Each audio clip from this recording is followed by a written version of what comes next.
Oh. We're still spinning. Well, sometimes when I've done a start, well, actually, when you say it, it tends to just yes. a magical thing. Exactly. Yes. So, we are live. We are live. This meeting is now open to the public. This is the 61st meeting of the Committee for Finance in the 22 to 27 mandate. Members, the committee meeting will be recorded and broadcast online and throughout Parliament buildings. As always, anybody who is in the gallery, which isn't any member of the public at the minute, but if there is anybody at any point in the future, or indeed for members, keep your phone either on silent or airplane mode. Agenda item 1 is apologies. Apologies have been received from no one, but we are aware that a couple of members are intending to join and already have joined on Zoom. One other member will be a little late joining, but we have no full-blown apologies. Agenda item 2, declaration of interests. Members are obliged to declare any relevant financial or other interest. Does anybody wish to declare an interest at this point? No, in that case we will return. Obviously you can declare as business goes on should you need to. Excuse me. 3.1, Department of Finance Assembly motions, that's at page 6 of the meeting pack. The DALO has indicated the Minister has agreed to respond to two private members' motions on Tuesday 21st of October, which are the Local Growth Fund, which is tabled by Sinn Féin, and reducing the level of unpaid. The old Northern Irish accent there, working hard. Unpaid rates. Sorry. That's good. That's interesting. That's a new innovation that we're getting that as an item of as from the DALO, but that's to note. Obviously, members will be contributing to those in their own party capacities. 3.2 is arrangements for our strategic planning day. We've already discussed one aspect of that before we started. We have a strategic planning session next week, and we're talking about broader things, but the most germane item we're talking about is our inquiry on civil service matters. Do you want to say anything about that, Kurt? Chair, we've put together a number of themes that we just will talk the members through and refine down into as focused terms of reference as can be managed, and then we look at probably having to take some research from that, right, and then go from there, Chair. Great. Okay, so 3.3 is Baby Loss Awareness Week. Members, we've had it's been Baby Loss Awareness Week the week past, and there have been two specific events. Our colleague Gemma Dolan sponsored and organised a ribbon ceremony last Thursday morning, and several of the committee were able to attend that. Unfortunately, I wasn't myself, but I understand it was extremely moving and poignant. Thanks, Gemma, for that. We had an event as a committee yesterday that Claire Rita, our colleague on the staff, arranged, and Forget Me Not attended that. We were obviously able to share, I suppose, a memento from the committee reflecting the fact that we're all, I think, very privileged and moved to be able to scrutinise some of the what is in the Death, Stillbirth and Baby Loss bill, and I just wanted to thank committee staff for helping to arrange that, and obviously it was it was very poignant. If members are agreed, that we will write to the Speaker and the Assembly Commission to ask them to explore the possibility of lighting up Parliament buildings next year to mark Baby Loss Awareness Week, along with the potential for a memorial in the Great Hall so the public can access. And I think, personally, I think that would be good, because it would be an opportunity for the public to feel that some of what is happening here, although it's in many ways symbolic, it would be hugely significant for the people, the presence of these certificates. If members are agreed in that. Mm-hmm. So, members, there's a remembrance service for Baby Loss which takes place tonight at 7:30 in the Stormont Hotel. I'm aware that senior officials and indeed the Health Minister plan to attend that, and I'm sure if anyone else had wished to attend and was available, that would be welcome. So, unless anybody else wishes to reflect on the memorials, that was a really Deputy Chair. Yeah, thank you, Chair. I just wanted to say thanks to Gemma and Clarita and the wider team for putting on these events. I think that having these things at Stormont, at the heart of government, just shows how important it is, and it was really, really good to see such a good turnout from the committee, that we can all unite in such an important issue that we're really pleased to be able to put this committee's name to. So just wanted to echo your thanks. Very much so. Okay. 3.4 then, members, relates to the bill itself, the Death, Stillbirth and Baby Loss Bill.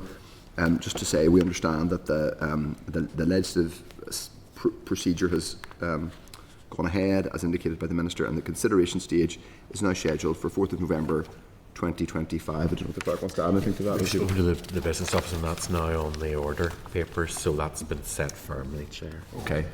So obviously that's, I guess, just under 3 weeks away. Okay. Members, we have correspondence from the Secretary of State. Members, we previously wrote to Hilary Benn regarding the upcoming budget announcement and the Growth Mission Fund. The committee were keen to highlight its scrutiny role and the need for engagement with the Secretary of State.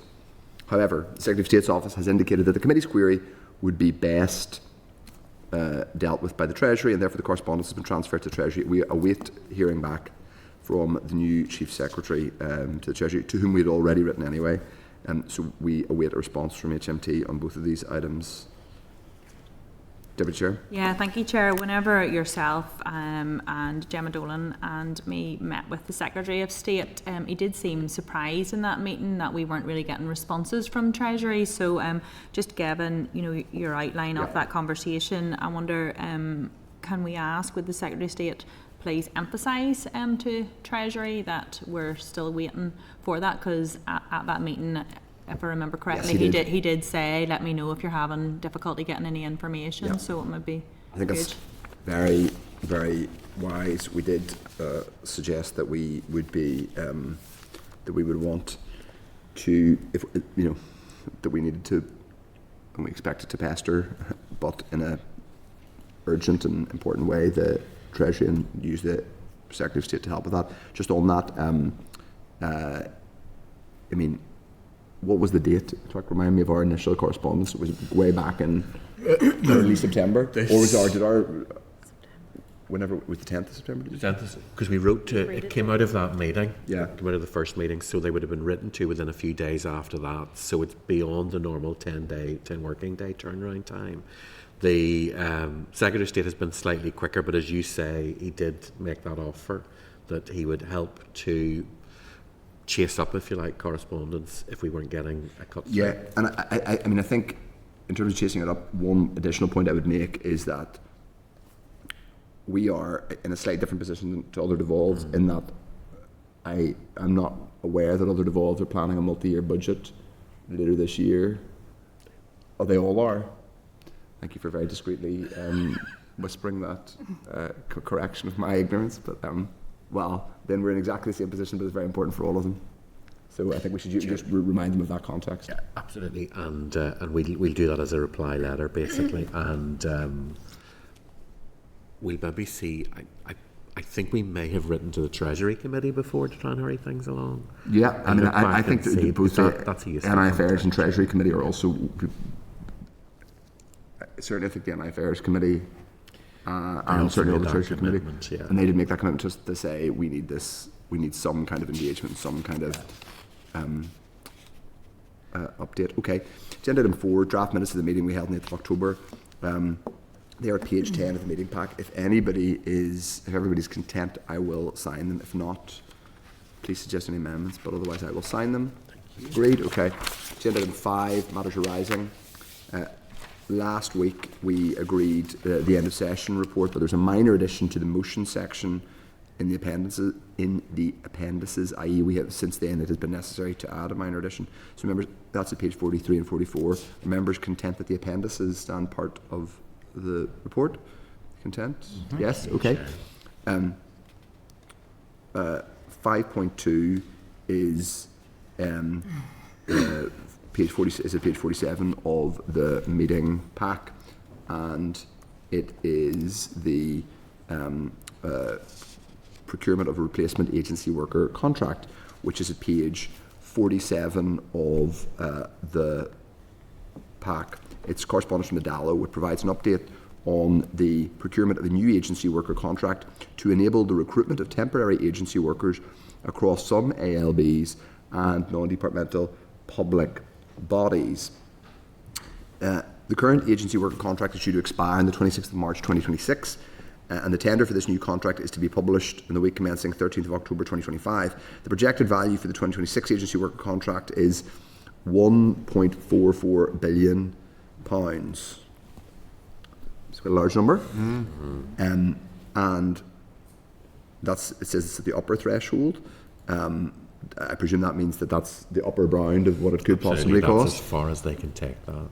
This figure is indicative and an estimate only and does not represent committed expenditure. 1 billion of this projected value is estimated expenditure for the delivery of DFC work, and the DFC team have developed a separate business case for this expenditure and are also communicating the details of this work to the Minister of Communities. Approximately 66% of the £1 billion will be used to service the DWP contract. DFC have a concordat with the DWP whereby expenditure accounted for the delivery of DWP work is restored to DFC funds on a regular basis, making this expense cost neutral. A full cost breakdown of the contract value and future procurement milestones are detailed in the departmental correspondence. The Department of Finance and Department of Communities Ministers have both noted this update. All permanent secretaries and the head of the civil service will be updated by the Department of Finance, by next HR. Now, I have a couple of comments, and anybody else wishes to come in. First of all is I think that we need to have a sense of whether how much these numbers have gone up since the last time this contract was let. So I don't know how long the prior 2021 was the previous contract, so it's a 5-year contract. It would be helpful to know what the value of what the comparator is. So if it was, I presume it was lower than 1.44 billion because wages have increased, but it would be helpful to have a breakdown of whether what the drivers are of the cost increase. Is it just inflation and cost of labour, or is it that more of this work is now being done, that more civil service roles are being filled by agency workers? I think we basically need to understand how this has changed over time, i.e. what the value is, how much more the value of this is versus 2021, and what other changes have happened, i.e. on what else is driving this value. Is it simply cost of labour, or is it other things? So, for example, yes, it is obviously the biggest function here is DFC and relating to DWP work, but those aren't the only things. There are other things as well: environmental, scientific services, and medical. So that's quite big. That's quite a bit. Ancillary and industrial, legal rules, they're all relatively small numbers compared to the DFC number, but I just think it would be helpful to get a sense of whether if this number has ballooned significantly. And we know that in DFC there are existing issues around levels of, for example, high levels of sickness and high levels of vacancy. I'd like to understand I'd also like to understand if there's an interaction between the high vacancy levels at DFC and the fact that they're engaging another fairly vast contract for agency workers. I'm not saying it's the wrong thing to do. I'm sure it is necessary, I'm sure, but it's just understanding why it's so vast and if it's increased. I'll bring in others. If anybody else will come in. Deputy Chair, and then Steve Aiken, and then Brian Kingston. Thank you, Chair. I just want to understand, will we be picking this up in our inquiry, or are we pursuing this as a completely separate standalone thing? I had a number of questions in about that I was trying to pull them up there, maybe address some of your questions. It had been like over 300,000 and they expanded it by a further £100,000 earlier or this year, or 100. It was just so substantial. But I have questions in around trying to understand, is there a target? Is this the expected spend on this, or is it a maximum cap, or what the plan is for the interaction of it, because it is such a huge number, and how it's being managed is something that I think should be a key point in our inquiry. And I think as well, whenever you're asking questions around it, it would be good to have a little bit more clarity, because my understanding is where we're talking about the 1.4 billion, the 1 billion of DFC's managed as a completely different type of recruitment. So those staff are in different terms and conditions, and they're on a block to deliver this for DWP. So it's completely separate to the way the NICS has a framework for agency that's covering, all of that temporary staff. So it would be good to have maybe some sort of confirmation even from the Department of Communities about how that contract is managed, just to be clear that it's, even though it's being procured this way, it's not to do with the management under the NICS people strategy. But I'm happy either way. There's a lot of questions to be answered, but I think definitely a key strand of our inquiry. Yeah. So Steve and then Brian. Yeah, sorry, thanks, Chair. And sorry, most of the questions have already been asked, but one of the ones that I think it's going to have to be a strand of the inquiry, because there'll be issues about sort of management fees and how the interaction between the departments and across Whitehall does, and how it all manages. It's just that piece of documentation just may raise more questions than it's given me answers to. So I think there's much more detail required into it. I think it does. It's a definite strand we need to look at. Okay, Brian. I mean, as a general view, I prefer to see people employed in better terms and conditions and in permanent posts if possible. So it's not satisfactory if this is becoming, if these numbers are increasing. 1.44 billion is an eye-opening amount. The question I would like to have clarity is, if one of the reasons we're given is time-limited projects, is it possible for the civil service to give a time-limited project or contract, or do civil service contracts always have to be permanent? You know, if a post relates to a specific project, and it is time-limited, can it not still be a mainstream civil service post? Because within the civil service, there will always be opportunities for people then to move on to other positions. So that's my question. Can a civil service post, can somebody be in the mainstream civil service but on a time-limited post rather than with an agency? Yeah, I think that's we can get those questions answered. And I think the key point is just this is a vast contract. There are structural issues in the Northern Ireland Civil Service around certain departments carrying very high vacancy levels, namely the Department of Communities, which appears to be the dominant recipient or potential dominant recipient of workers under this. Number two, and some of that's maybe a product of the types of work that happen, some of it's under contract from DWP, lots of it's sort of, as it were, seasonal, or but it is a very vast number, so we need to understand all of those and understand how it interacts with broader HR questions within the civil service. And that includes age profile and high levels of vacancy and high levels of sickness absence, and yeah, I think that's really important. I'm not saying this is the case, but for example, if they're building in high levels of agency availability to deal with other structural issues in the civil service, I don't know if that's right, and I think that's the question we need to. That's a key part of this, yeah. Chair, is whether or not this is part of the vacancy management. Yes, exactly. So I think we need to understand all those things. Grand. Thank you. We'll get all of that. Now, the next item is Dallow extract, and it relates to the items arising from our meeting on the 24th of September. What we didn't do, I jumped over something, my apologies, another procurement-related matter, which is 5.3, procurement thresholds update from the 1st of January 26. It's at page 51 of the meeting pack. The committee has previously been informed that the Cabinet Office planned to lay secondary legislation to update public procurement thresholds with effect from the 1st of January 26. In line with Government Procurement Agreement, every 2 years the Finance Minister is obliged to provide the sterling equivalent, adjusted as necessary to reflect currency fluctuations. The current and proposed thresholds have been provided. The Finance Minister has provided his agreement. The provision is made for this jurisdiction by means of a statutory instrument which will amend those thresholds in advance of the 21st of October 25. The committee is due to receive an oral briefing on procurement-related matters on the 12th of November. So members, that's to note, unless anybody member wishes to make a comment. 5.4 is the Dallow, again, as I said, it was a Dallow extract, and that's at from the 24th of September. The department's provided a response to 2 requests made during the meeting on the 24th of September 2025. The response in relation to the NI Fiscal Council Bill will be considered as part of that agenda item in today's meeting. The response in relation to the Administrative and Financial Provisions Bill is still outstanding, and in relation to budget-related issues, the Dallow indicates that, quote, officials have advised that this point was covered at the oral session. This oral briefing took place at the meeting of 1st of October.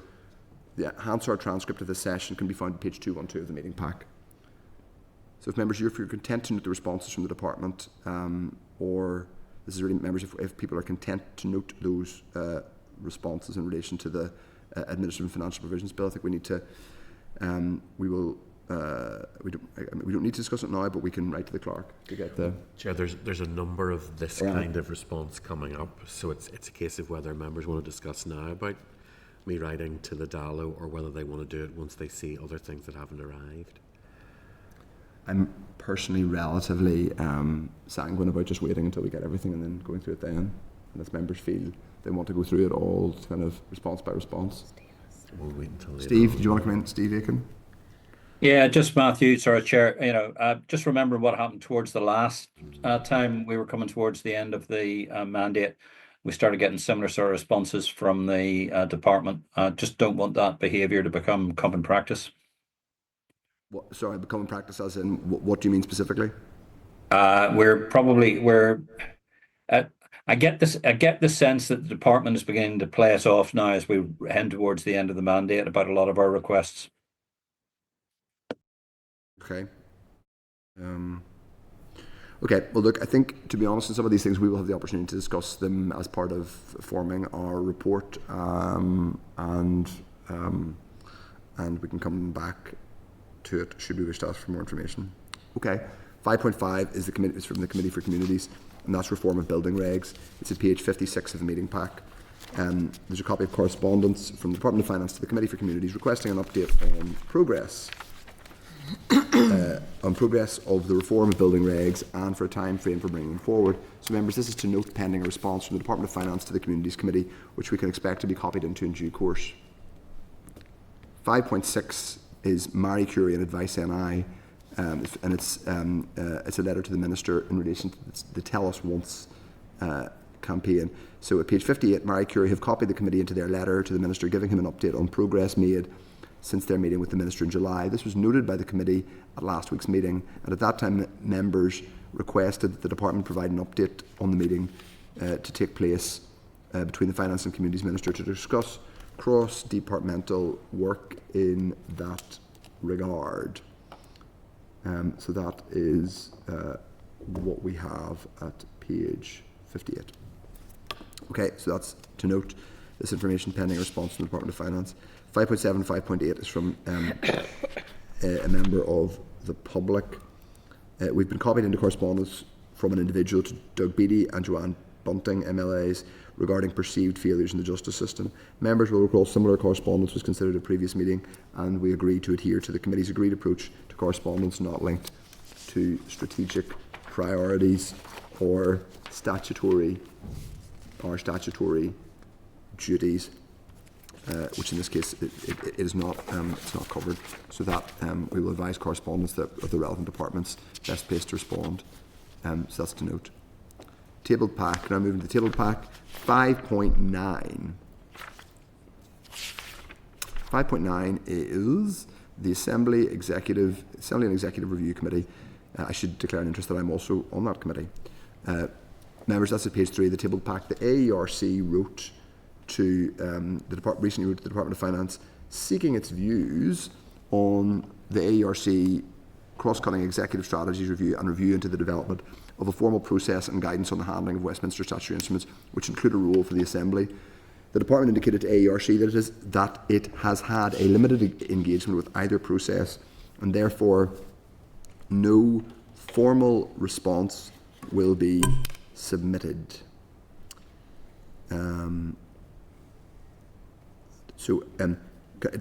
Just so I'm understanding this correctly, is the department saying to AERC that it's not responding on the executive strategies review or the statutory instruments review? Either one? Either one, it seems, Chair. I have to say, and I obviously have declared an interest that I'm on the other committee. I think it's shocking if they're not going to respond to the executive strategies review, because the Department of Finance is the major strategic department in the executive, almost on equal footing with TO. And I think it's if the department is saying that they're not responding to that, I think, given they just published a report saying, talking about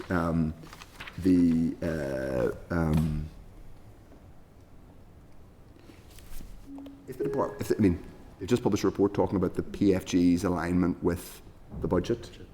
I think it's ridiculous for the department then to be saying, well, we don't have anything to do with cross-cutting strategies. I just think that's unacceptable, and I personally think we should write back to the department and say, are you serious in the context of having just done a report on on cross-cutting. I think that, thank you, Steve Aiken. Yes, I've got message received. Thank you, Dr. Aiken. I think we should just root right back to the department and say, and to quote John McEnroe, you cannot be serious.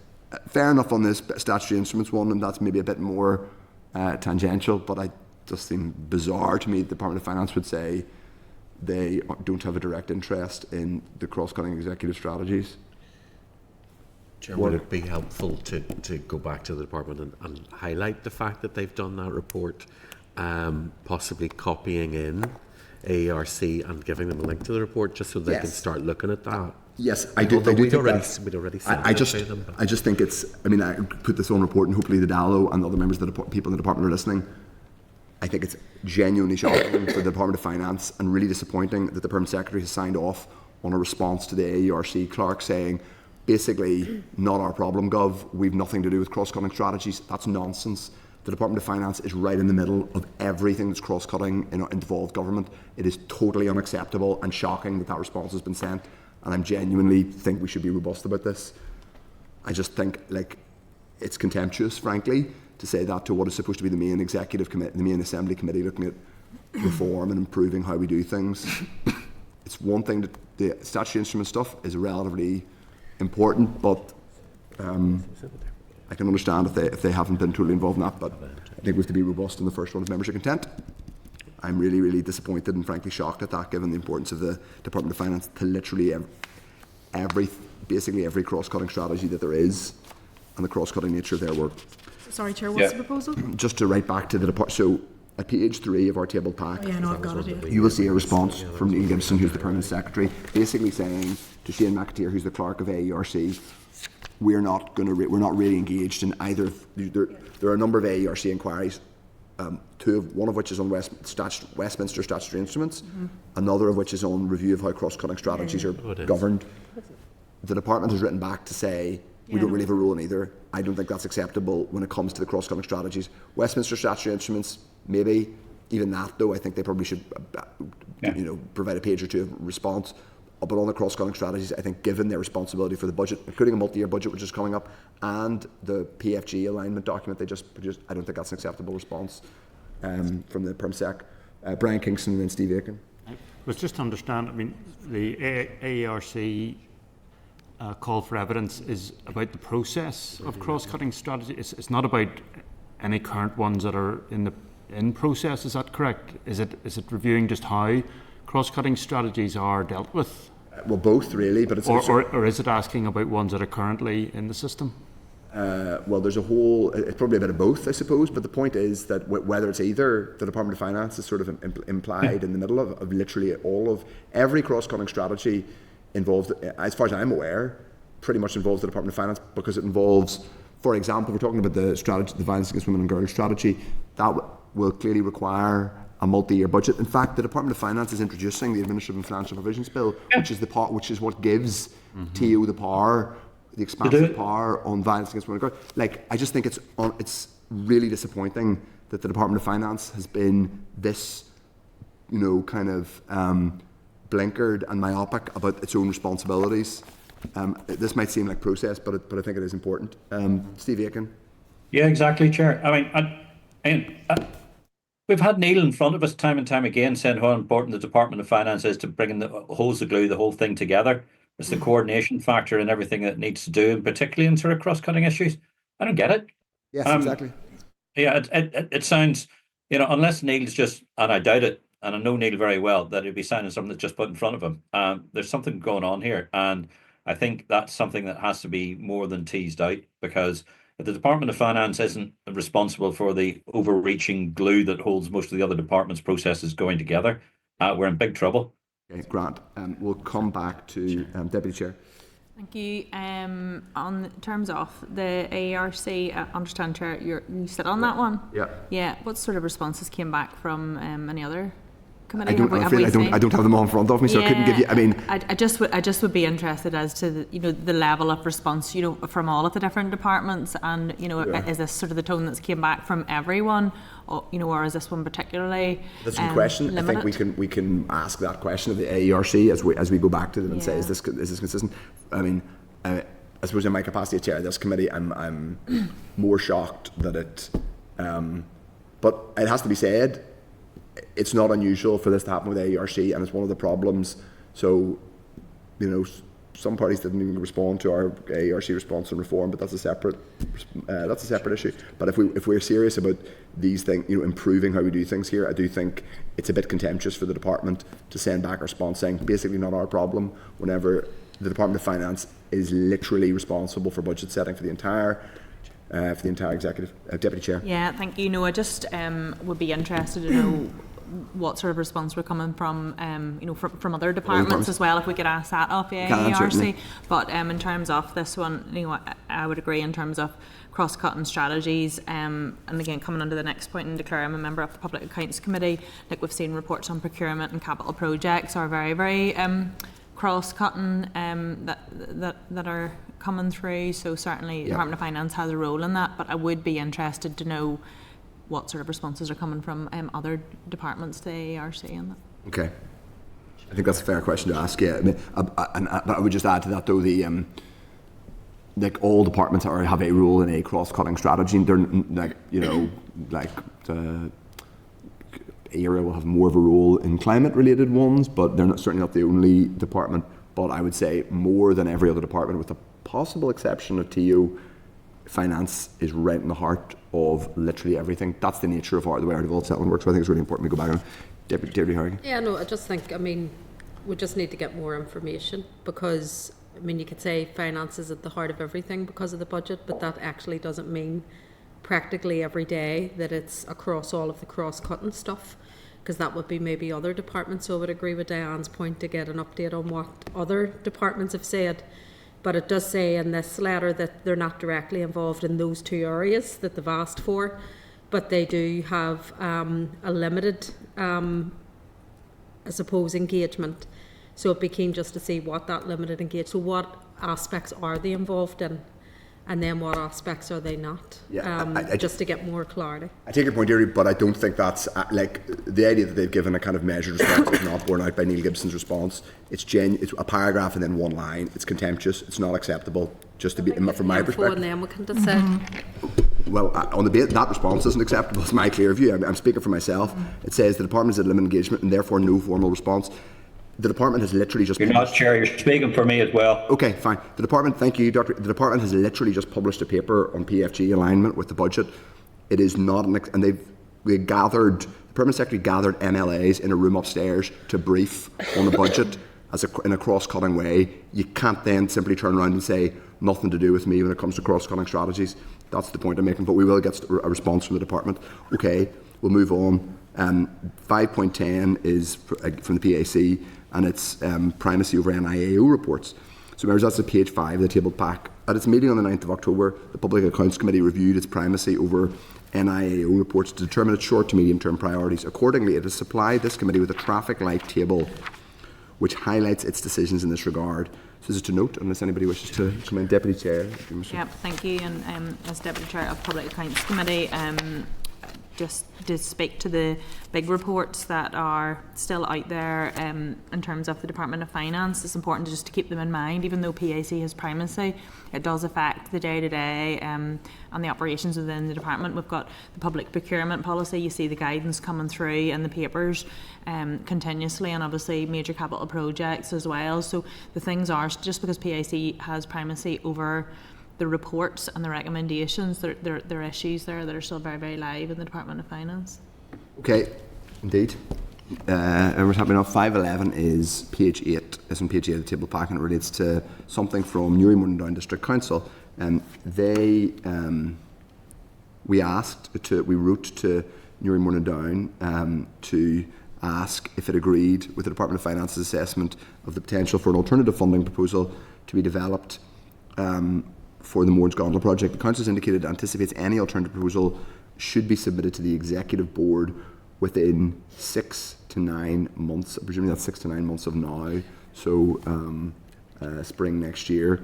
The aim would be, I'm just reading this from the letter from the Council Chairperson, the aim would be to gain approval in principle to proceed with the further development of the project. So I suppose that is giving us a little bit more information. Deputy Chair, so I was in your constituency. Yeah, and to declare, my dad sits on the Newry, Mourne and Down District Council.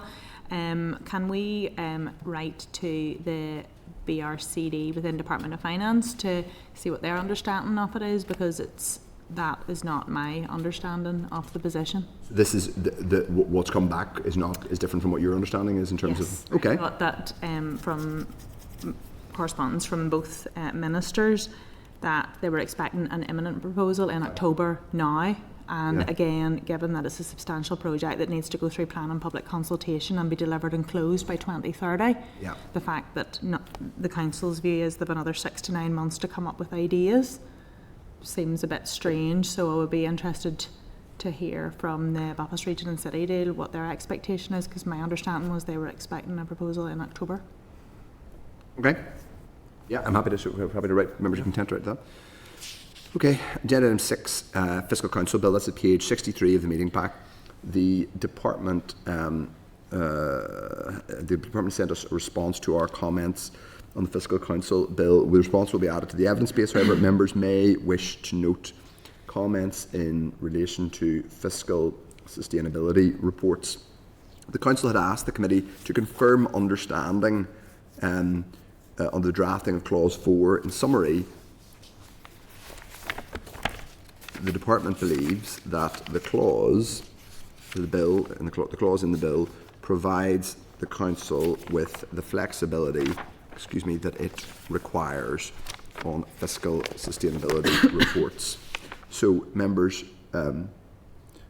first of all those the comments are there. If you want to, anyone who wants to go through them or discuss, we don't have to discuss them all now. We will obviously have the opportunity to discuss them in further detail as we go, and to ask questions of the department and other witnesses.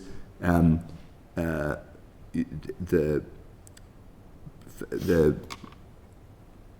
these are responses, by the way, from these aren't our points that we're putting to the department. These are the Fiscal Council's points, and there's a few different responses there. I would I suppose, briefly note that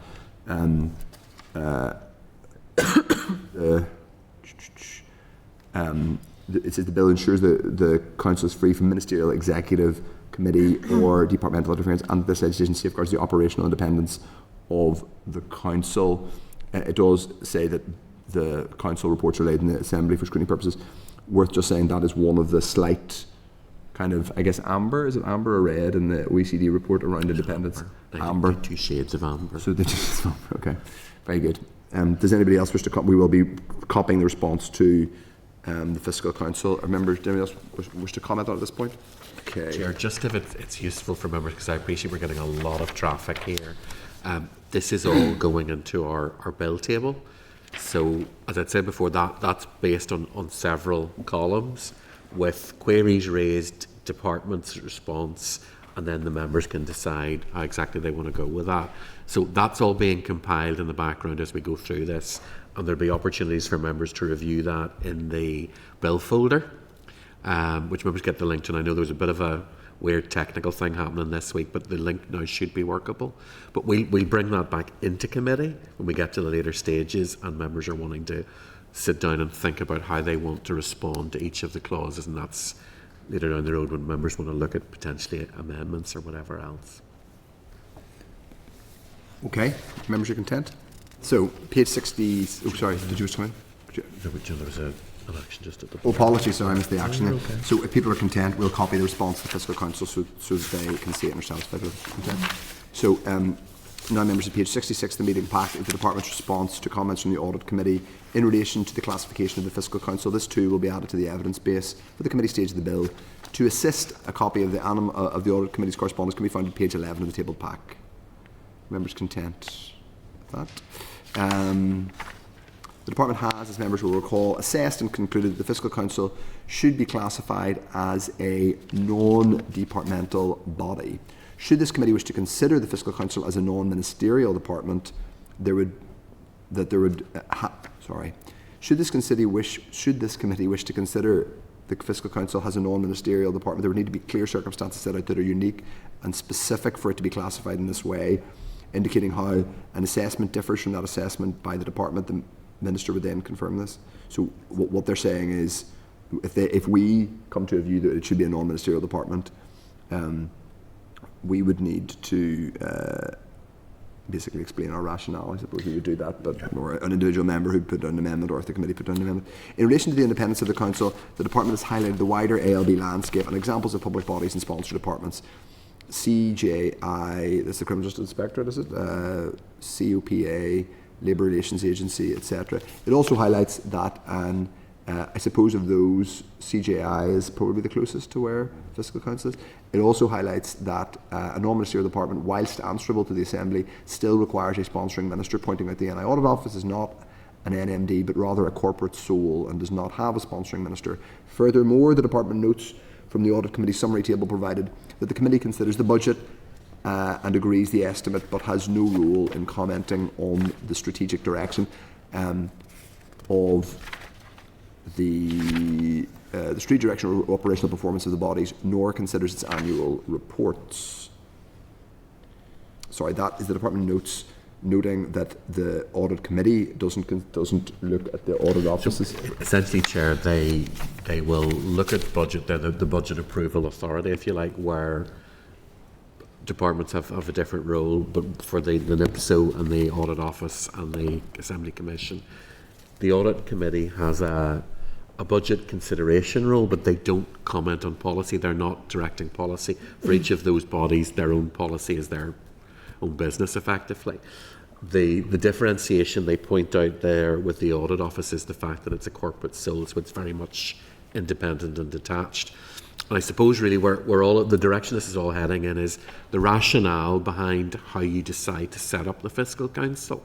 So the department's provided the evidence it feels is necessary for it to be comfortable with the decision that the Fiscal Council effectively sits as a body adjacent to the department rather than a corporate sole like the Audit Office. They've also indicated that while, as they say, the Audit Committee looks at budgets, it's not setting policy, and that for the likes of the Fiscal Council that might not be the right place for it to sit. But again, the evidence is all there. So we now have, as before, a considerable body of evidence around the styling of the Fiscal Council in terms of what sort of body it should be. Again, that's a lot of information to digest, and this is one of the ones we'll basically sit down, and this will be a key issue to actually look at. We can ask as we go along, Chair, too, so the Scottish Fiscal Commissioner that we had last week gave a view. We're hoping to get in the Irish Fiscal Commissioner, and we'll ask as we go along with other bodies what their view is on this as well. OECD has an interesting view, and again we'll come back to that one too. But at the minute it's a lot of evidence moving around that we need to get put onto that table so that members can see things beside each other. Scottish Fiscal Commission basically said it's almost 50-50 of independent fiscal commissions, that about 50 of them are sponsored by the department or a department with safeguards or with structures built in and reporting mechanisms to a legislature, and about 50% are sole bodies, more like the audit office is here. So they don't have a sponsored relationship with the department, and they are sponsored by and funded by the legislature directly in some form.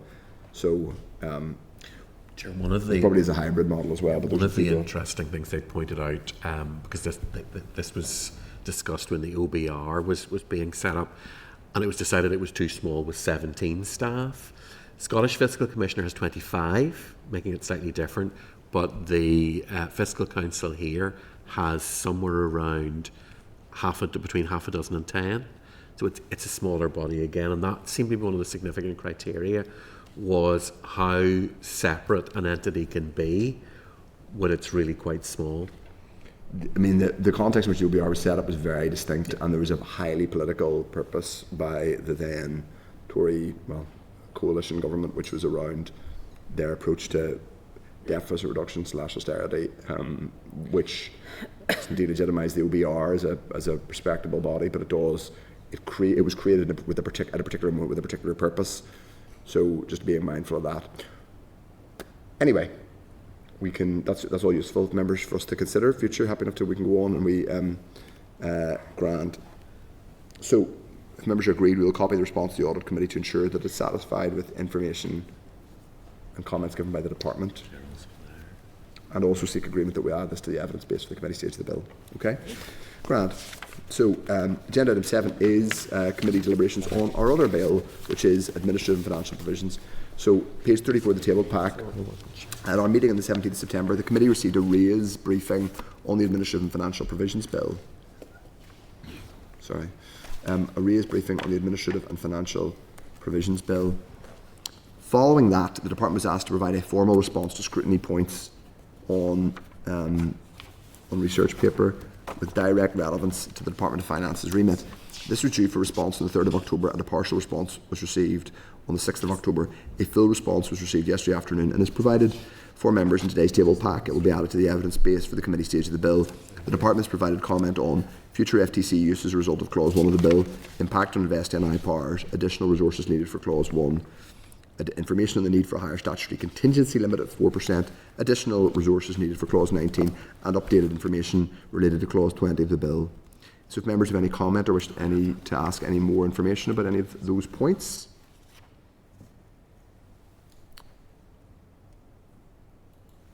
No. Yeah, okay. It's yeah, one slight, unless I had thought, better future. So there's just on the FTC, on the scrutiny point one, just on the question of FTC, I had thought I read somewhere in some document that that the change in how FTC, or the basically allowing SIB to use to distribute the NI investment fund, or the FTC, that was part of a broader thing to basically make more, to have less underspend of FTC. But the department says here the clause is simply enacting something that was always supposed to happen, rather than actually using more FTC. But maybe Chair, in other parts of response, because we've had maybe parallel responses on that. Okay. In other areas, they have indicated that going forward, they would hope that the new arrangement would allow them to make more use of FTC. If you read through a couple of the different responses, is that contradicting themselves? Or? Not really. It's just clarifying that the arrangement was set up a really long time ago, so it's clarifying of what that original arrangement was, and then indicating in another part of the response that it will allow a better approach to be taken around FTC, and they would expect the uptake of FTC to be improved. Because when I read that, the exact same thing occurred to me, but then as you read on, you get a more expansive, or it might actually be, if you read backwards, it might be, it's a more expansive response. Okay. If that makes any sense at all. Sort of, at this point. Is this on that bit or a different point? Different bit? Well, I was just going to briefly come on and mention before, and I'll bring you in when we come to about on scrutiny on Clause 18. One of the questions that members had asked about is the 2% and the 4%. Is that what you were going to come in on? Yeah. And why does Northern Ireland need? Why do we need 4% when the limit is about whatever it is, 0.5 for the other devolves? And they've given an explanation, which is to do with the way what's called the net cash required, basically the cash that departments need on hand for dispersing to pay for wages and public services, that it's calculated differently in Northern Ireland to Scotland and Wales, where it happens at block grant level. So effectively, that is my understanding, that creates an inherently more flexibility as opposed to a departmental level here, which is like England. I'm kind of satisfied with that response, but the Deputy Chair might tell me why I shouldn't be. I'm completely not satisfied with the response, because I think the response actually justifies why it's 2% in the first place, because rather than 0.5, because they haven't hit the 2. Yeah. Why do they need the 4? So why do they need the 4? But they have explained in detail why the percentage is 2, because of all the things that you've just outlined, and I accept that. But whenever I'd asked, has it hit 2? I think it's there. There's literally, it's a bullet point on it, recent examples when it's hit 2%. It hasn't. They've given examples of even the COVID pandemic, whilst it's high, you're still not hitting it. And if you had exceptional circumstances, you can have emergency provision for finances if there is an emergency. I'm just really concerned that where they're in the region of around 1%, they're not hitting the 2. If they increase the limit to 4, are they going to be living around 3? I'm just really concerned. I don't understand why they need 4. Let's ask that question. if we haven't got enough clarity yet. It's in relation to the current 2% limit. It is worth noting the total new spending resulting from in-year monitoring. Anyway, there is a bit there too, but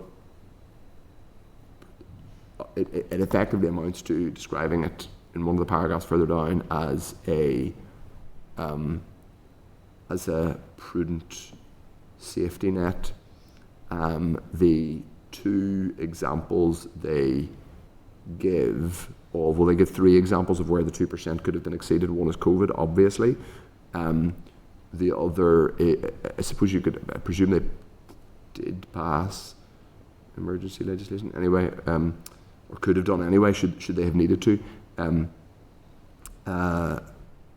It said in 2024-25, a delay in the budget process meant that it was not possible to get the 24-25 budget bill through the Assembly process before summer recess, so it's our fault at this time. So anyway, I suppose they went for the particularly large voting account. Yeah, that's right. So, which I think was their fault in the end, wasn't it? Like thinking back, it wasn't ours. It wasn't used. Yeah. It wasn't used, Chair. Okay. The examples they've given are effectively asking for a big overdraft to a big student overdraft in case it's necessary. We can ask again if they test these questions and whether these are real, how real these contingencies are. Go ahead. Yeah. Chair, it's just like even in the COVID pandemic, they were hitting 86 and 99% of the 2%. So in exceptional circumstances, they're still within the 2, which is already higher than everybody else. So I don't understand why they would need to put it up to 4, and don't feel like they've really answered that question. Okay. Fair enough. So we'll move on. The next item is that's the other. There are other bits of scrutiny. Sorry, that we that they respond to in relation to other bits of the Administration Financial Provisions Bill. I don't know if any member wishes to come in or discuss any of them, but I think we've covered two of the most pertinent ones. So, with that, and that's not the full response yet. We're still waiting more back from them. We have other stuff to come. Yeah. So we got this response about a week ago. We await other bits. But as I said, the department did provide for information on future FTC use, the 4% limit, and other bits and pieces which we have discussed. So if members are agreed, we will copy that updated information on clause 20 to the audit committee. Separately, following the meeting on the 24th September, the committee requested a formal response from the department to issues raised by the Fiscal Council in relation to the Administration Financial Provisions Bill. A response from the department is due on the 10th of October, but it remains outstanding. The committee also requested further information on issues discussed during the oral briefing with officials on the 10th of September. We asked for responses on the following issues. 1, a chronological breakdown of when each of the bill's provisions were added to the bill. Clarification on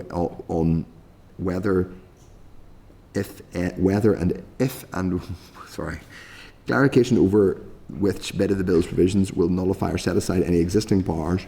Clarification on whether, when occasions, on the occasions as we've discussed, we've actually already discussed this in the 2% breach, and the answer is I think none. There haven't been any, but it's come a bit close to in relation to COVID.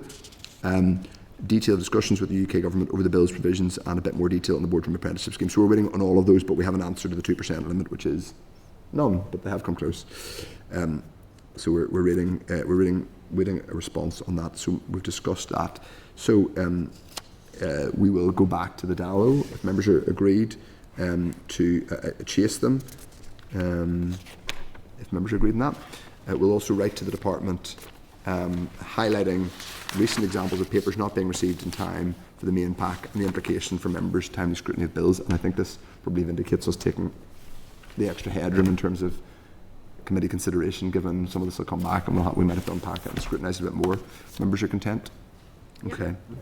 So members, the ERA committee took evidence on clause 16 of the AFP bill.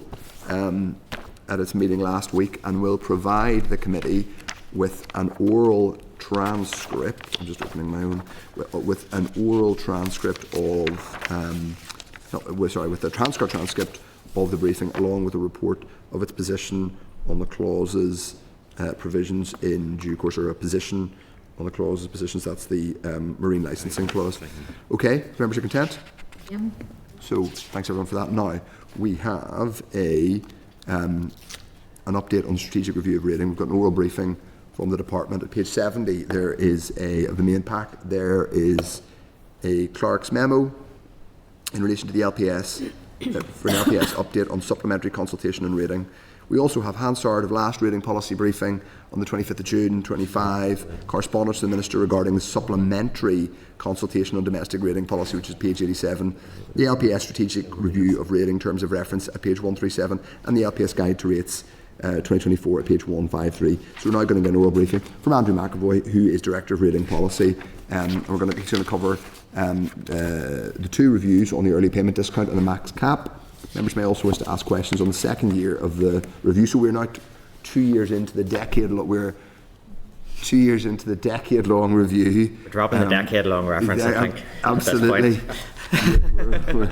Anyway, I was tempted to make a joke about a decade of the rosary, but I won't. Okay. Members, you may wish to ask questions on the second year of the review and the other policy measures. But anyway, Andrew, thank you for coming. Please go ahead and make an opening statement. Yep, I'll just purpose this one, Chair. This briefing promised you last time that it would come back and sort of bookend the process. Obviously, we had launched the terms of reference for the strategic reviews of small business rate relief and the non-domestic vacant rating policies on the 2nd of June, and then it came along to committee on the 25th of June just to outline the process that would be undertaken. So quite a lot of progress since then over the summer recess period. There obviously was an urgency around the timetable on this because we're still aiming for allowing changes to be made for April, and we've stuck to the timetable to continue to be able to facilitate that change where decisions are made.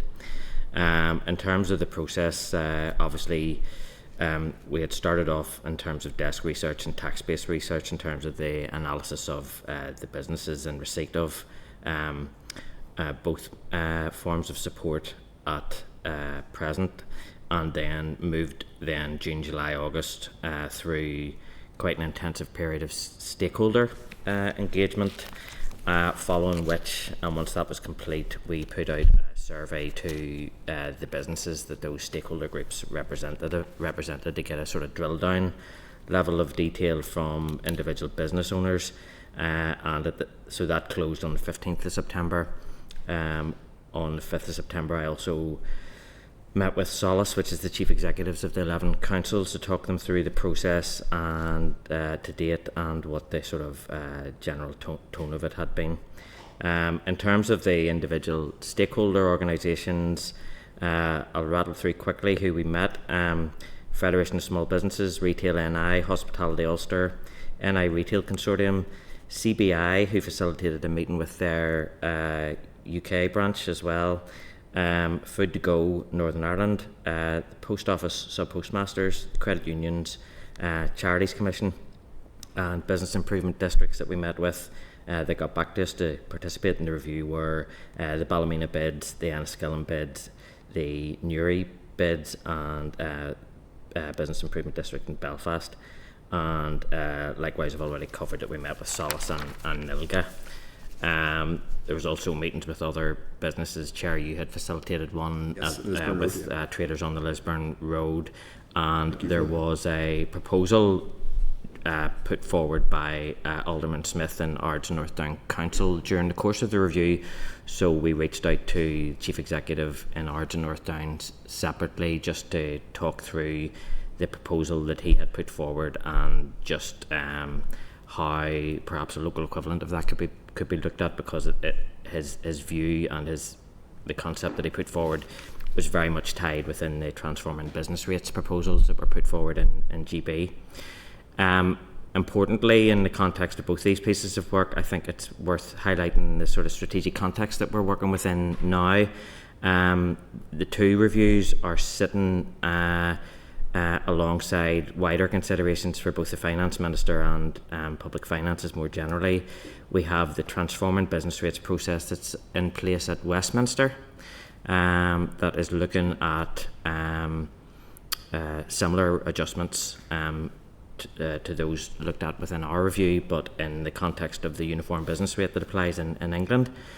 We have the autumn budget coming up on the 26th of November. And again, some of the details in relation to potential tax changes around the business rate system in England won't be laid out until the autumn budget at the earliest, but perhaps even they have talked about at Westminster laying out further detail in January. So we won't know until you know, Chair, in relation to the autumn budget and what it is laying out. We have the Executive's own budget then, it's sitting dovetailing with that process, and then across the United Kingdom, but including our own jurisdiction here, there is the reval process for businesses that'll be putting new valuations on every single property within the business rates list. And again, so there's those four things that are sitting alongside the process we're undertaking. So the shifting sands while we're doing this, and we will have to sort of remain a degree of sort of agility to sort of work around the sort of policy development in that.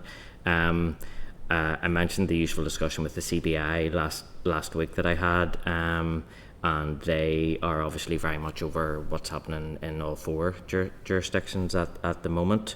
Common theme effectively in business rates at the moment, and it'll come as no surprise, is what can be done to lower the burden for smaller properties within the system, and that's linked into regeneration of the high street and some of the sort of wider considerations there in policy terms. In terms of, if I talk at a high level through some of the themes that were coming out of the review, small business rate relief, the dynamic was very much one of, should the support provided within the business rate system be sector specific support? So in the past, during COVID, obviously we saw retail, hospitality, leisure being targeted primarily through rate support. Some of the business rate systems elsewhere in the UK have taken forward that process into the current treatment in terms of how support is targeted.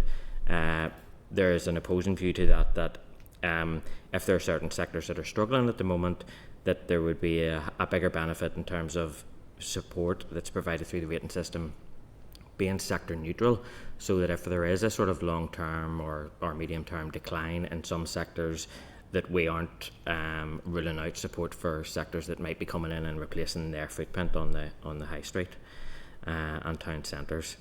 The other thing that came out is that we need to be conscious of the fact that if we provide too much rate support, that could be almost consumed within commercial landlords absorbing that within their rent. That's a process called capitalisation.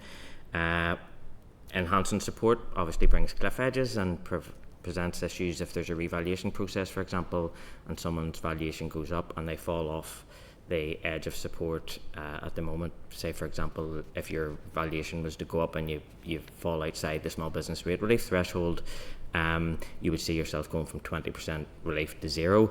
If you increase that 20%, then it's obviously a steeper cliff edge in terms of, so that's something that we've been looking at in terms of the sort of policy design. And then the big one, obviously, in terms of the small business rate relief scheme, is the cost associated with it and where the money is found from to enhance any scheme.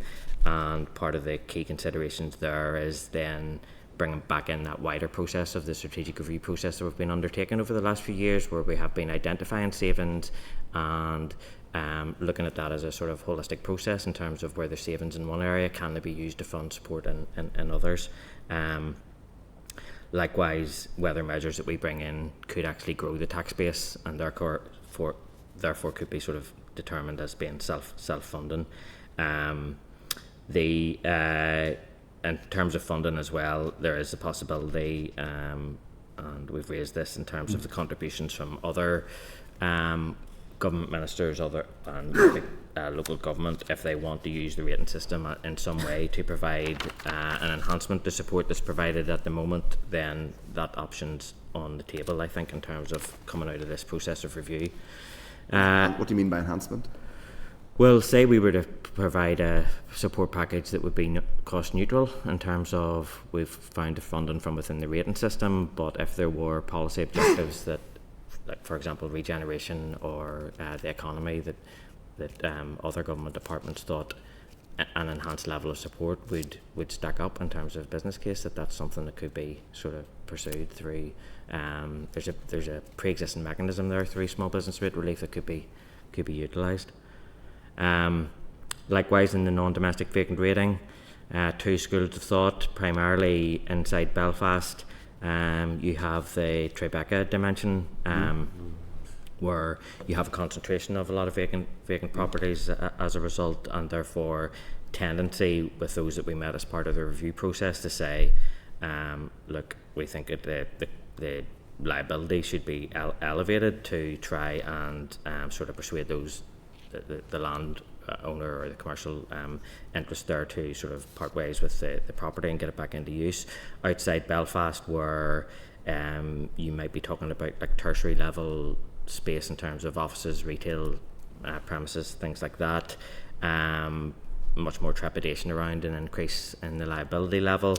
I think that probably the key to unlocking that particular policy area is to, where reliability were to be increased, is that it's coupled with other measures to try to sort of facilitate. So am I understanding correctly that basically there's the argument is made more sharply for changing, reforming, curtailing non-domestic rates, non-domestic vacant property relief in central Belfast than in other places, basically? Yeah. For certainly sort of some of the regional towns and cities would the very strong feedback in terms of the bids organisations in particular around struggling to pay the current level, and therefore are we going to increase liability but increase debt at the same time, so it's something that's sort of what would be the answer to the question? Well,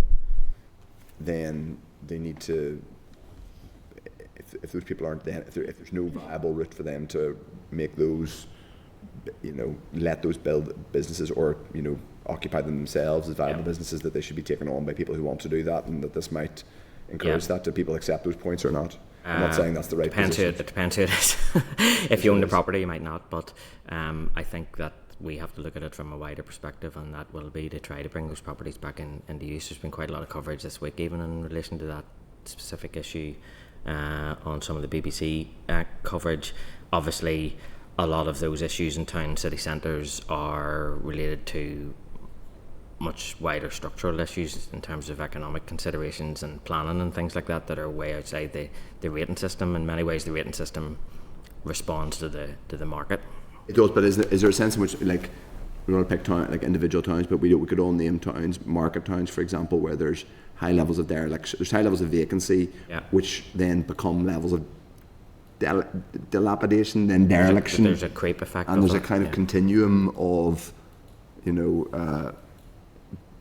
is there some analysis, or either done analysis internally or had feedback that ultimately part of the challenge is that it's in some places it might be difficult to break the chain of vacancy where people are holding on and effectively being subsidised to hold on to vacant properties because they're getting a subsidy rather than.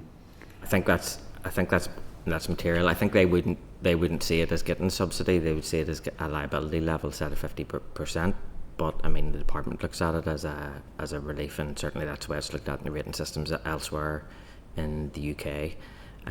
In terms of there is a discretion at local level to be able to provide a higher liability charge.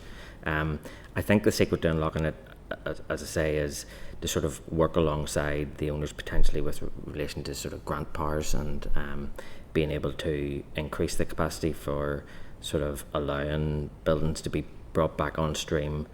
Likewise, I think a degree of notice in terms of any increased liability would allow them to sort of get the fares in order before just suddenly hitting them with an increased rates bill. But that's not, I can advise, but it's not my decision to make in terms of that.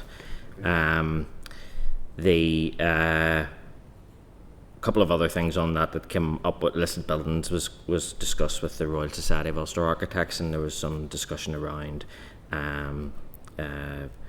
potentially changing the balance to incentivise occupation of those properties through maybe an enhanced relief. So that's in the mix in terms of the sort of material feedback that we got. But I think sometimes there's cost barriers to bring in, as much as there's cost barriers to bring in vacant property into use, listed buildings can have a particular cost barrier because of specific type of work that needs to be done on them before they can be brought back into use. So therefore incentivising that first occupation through relief was something that was raised with us. Talk you through briefly next steps before closing up. So briefed the Minister on the process last week in terms of the detail, and talked him through slides on the review findings. So that allows him to consider the approach. As I say, the time frame was key to this. That's why, although not ideal, we met with people over summer recess, and to their credit, most of the stakeholders were more than happy to engage, and we got a very good level of engagement from some of the organisational bodies, which I'm very grateful for, and again with facilitating the survey approach following that. Minister will obviously be looking at that then to outline what he wants to take forward, but as I say, there is that other wider strategic context that we're working with, and that he'll need to sort of sequence his considerations alongside in terms of even things like funding, if they're making any changes in England, what the Barnett consequences are, things like that. But in the days and weeks ahead, I think he'll be laying that out. Okay, that's helpful. So he's to summarise and crystallise, because there's a lot of very detailed work going on. Andrew, you've been one of the busier probably officials in the executive over the last 20 months or whatever it is. And indeed before that, because obviously you do the work on the consultations at the behest of the Secretary of State. Yep. But just so crystallising it properly, number one, there were we had that consultation that happened at the behest of then, remember him, Chris Eaton Harris, no offence if he's watching wherever he is now. Number two, you then that then fed into work that was going on around revenue raising and other options for the new executive. Chris, it was sort of try and kind of summarise lots of different strands and lots of different names for things.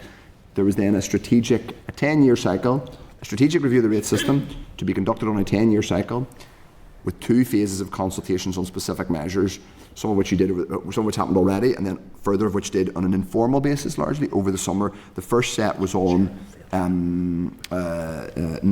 obviously the initial 2 were on the max cap and an early repayment. Yep. Then that was 24-25. Then year 2 is the ones we discussed, particularly small business rate relief and how it can be either made more generous or targeted to support business. And number 2, non-domestic vacant rating and whether it can be reformed to save money or redirect possibly into the other relief or whatever.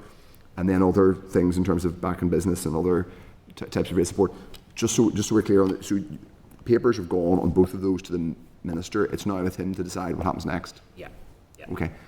So are we anticipating a paper being brought to the executive?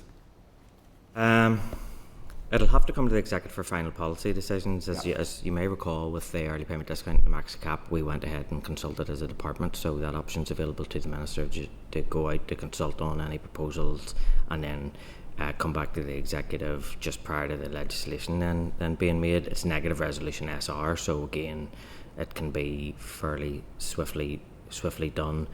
That's 4 policy reviews complete. Would it be helpful to the committee if I talked through the remaining areas in terms of the support, in terms of what we have left? In terms of what do you mean support? What do you mean? Well, so the commitment given by Minister Archibald on the 9th of December when she made her statement was that she would look at every single area. So we've got 4. That was 24? 24, yeah. Yes. So we've got 4 of those done and complete now. There's reviews are done? Of the reviews done, yeah. And so, I mean, the remaining policy areas are the ones that are are left, which will be done then in the next. And I think, in terms of outlining those, I think maybe rating of empty homes is probably the next biggest one in terms of what we would be subject to the most questioning about in terms of degrees of public interest and sort of questions through the AQ process. So I think that's probably, I mean, it's the Minister's choice, but I think that's maybe something that would be looked at as part of the next phase. You want me to quickly run through what's left? I suppose, yes, in a second, but I suppose the first thing we really want to get to the bottom of is when is there actually going to be a policy decision on any of these? Now, I know in one sense that's for the Minister and the Executive, Yeah. but I think we've had, and this isn't a statement on you, I feel like I've had quite a lot of sessions in this committee since we've been back last February about different reviews of rates and different phases of reviews, to the extent that and the engagement's been really good, and I would say thank you as a constituency MLA, but I suppose it's really, like, to anyone who's watching, I think they'll be probably wondering when there's going to be a decision on, well, two probably that stand out, or the initial two that were kind of announced almost as decisions. One was max cap, and the other was the early payment discount. Is there a paper soon, do we think, that is going to go to the because it was, I don't know, the last time on the max cap in the EPD had advised that paper that's with the Executive now. It hasn't been scheduled. It's with the Executive, as in Executive Minister's. With the Executive, it was tabled for discussion at the last Executive meeting, and a meeting is actually taking place next week, I think, around it as well. Okay, so that's helpful. So the Executive has got papers on the max cap, which is the domestic cap, and changing how that works, Yep. and early payment discount. Yes, So it's completed its consultation phase as well. So that's helpful to know. So the Executive is discussing. We'll discuss that hopefully at the next Executive meeting, which is tomorrow there's week. been exchanges about that in relation to that paper. So Finance Minister just wants to. I think it's been taken offline between Finance Minister and the Deputy First Minister. Right. Okay, that's happening ideally. Thursday week is when that's due to happen. To discuss the Executive meeting where that's due to happen is next Thursday. Well, I mean, I can't predict the Executive's agenda, but it was on for discussion at the last one. Yeah, it was on for discussion at the last meeting, but it wasn't discussed. not for agreement. Yeah. It wasn't discussed for agreement. It was a general discussion without an action at the end of it. Okay, so The process in terms of the next two, then, obviously, next two being small business rate relief. small business rate and NDVR. Yeah. Something that I think there is quite a demand for something to be done there, and Yeah. I think it's probably quite universal in terms of the support politically. The nature and degree of what's done is the bit probably where the discussion is around. There would be a need, obviously, to consult before. Whilst the review process was in detail, there would be a need to do the formal consultation process, but the spade work has been done in relation to the policy development on that. So that would be the intent, would be to do that with a short 8-week consultation, with a view to the Executive making decisions probably just prior to the final budget process being finalised. So I mean, we're used to that in relation to regional rate decisions and things like that, sort of having to move at that pace. So that's the kind of timetable that we're working to on that. As I say, all the work was being done over the summer to facilitate any changes being made by April. Again, I can't predict what's the timing of political decisions. You will be ready, just to, Chris, you can't, that's fair enough, you can't, but just to summarise it for everybody who's watching, number one, it's already been, the part one, review of max cap, which was tabled way back when Keith Archibald was still Minister. Yep. Review of max cap and early payment discount. The Minister is endeavouring to get that for a decision onto the Executive. There was a open-ended or non-committal discussion last week. Ideally, it will be on, from the Minister's perspective, it will be discussed with a decision next Thursday. On the second part is small business rates relief, which is a design, and then reform of NDVR, the vacant rating, and I presume there's a degree of relationship between those two. You curtail one in order to pay for support on the other. There is, and that's fair enough. Well, No? yeah, just to an extent, but Okay. obviously you were referring to the review process. We've obviously brought in other measures alongside that. We brought in the back in business, which is a sort of key point to getting vacant properties into play as well. So as well as the review work, obviously we've been delivering actual policy changes since the executive have come back as well. Yeah.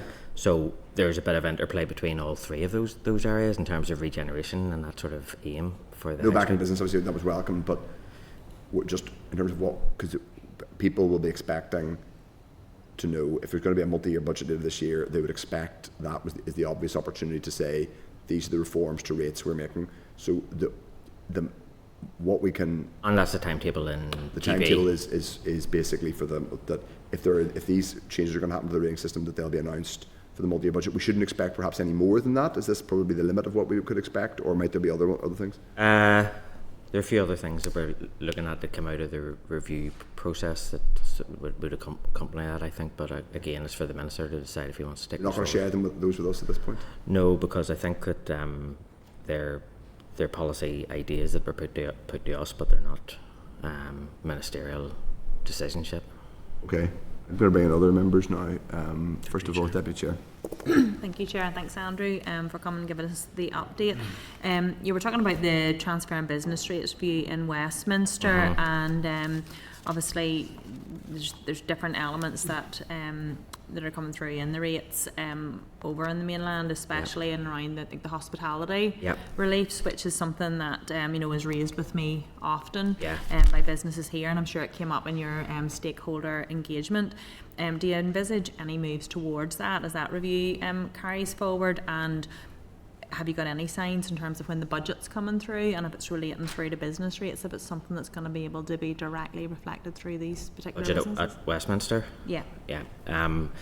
No, we won't get anything, but we know what day that they're making the announcement, but we won't get anything through. Now, the officials in Whitehall had given a presentation on one of the professional conferences there last week, where they had sort of laid out to be a few interesting things within that.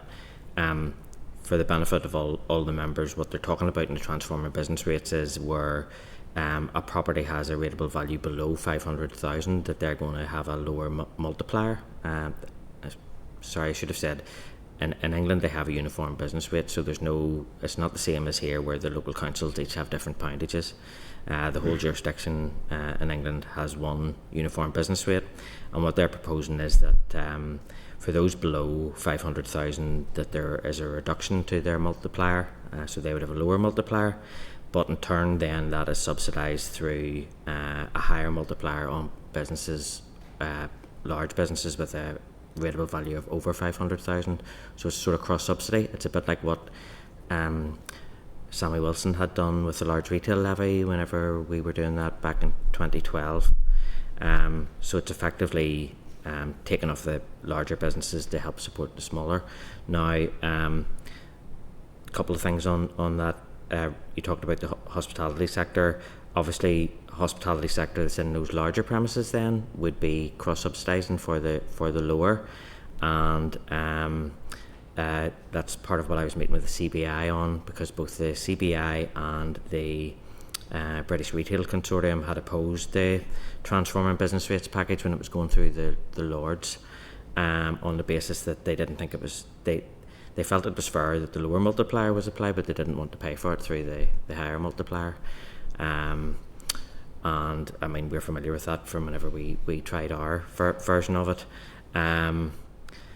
The other thing about hospitality is obviously facing quite a range of issues at the moment. The VAT proposals for down south, the lower VAT to 9%, and the hotels and hospitality currently the 13.5 versus the 20 in the UK. So there are issues with regional balance there. As I said before, in terms of our discussions with the sector, there are certain things that we could maybe do for the sector and around, sort of looking at the review of how the properties are valued and things like that. But in terms of the small business rate relief scheme, it was this dynamic of, if there are wider issues in the hospitality sector, and regardless of rate support, in GB they're getting 40% at the moment. But if you look at the headlines in England, Scotland, Wales, they're still as prevalent in relation to number of pub closures and stuff despite that.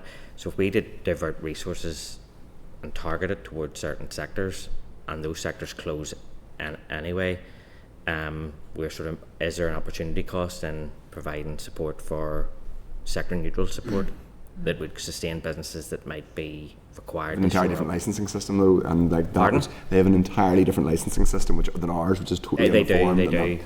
that is, anyway, go on ahead. I got a long Yes, that's another long I got a long discussion. explanation of it from We Colin have a Neal on very Monday. unusual Yeah. licensing system, which is anyway.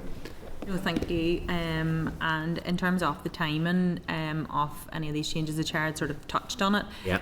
Do you expect that there will be any changes that are going to be hitting the 26-27 rates bills for businesses and private individuals? The whole process to date has been done, and I think I said the last time was done so that we can make changes for this April, and that remains on track. As I say, What's the cut-off date for something being agreed that it can hit the bills for next year? on this one, on the small business rate relief, I would be reluctant to say never, but the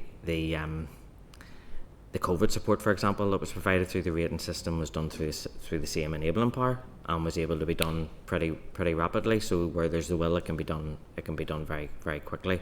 I don't think we're into that situation yet where we have to sort of use emergency processes or anything like that, but it can be done swiftly through that if the willingness is there.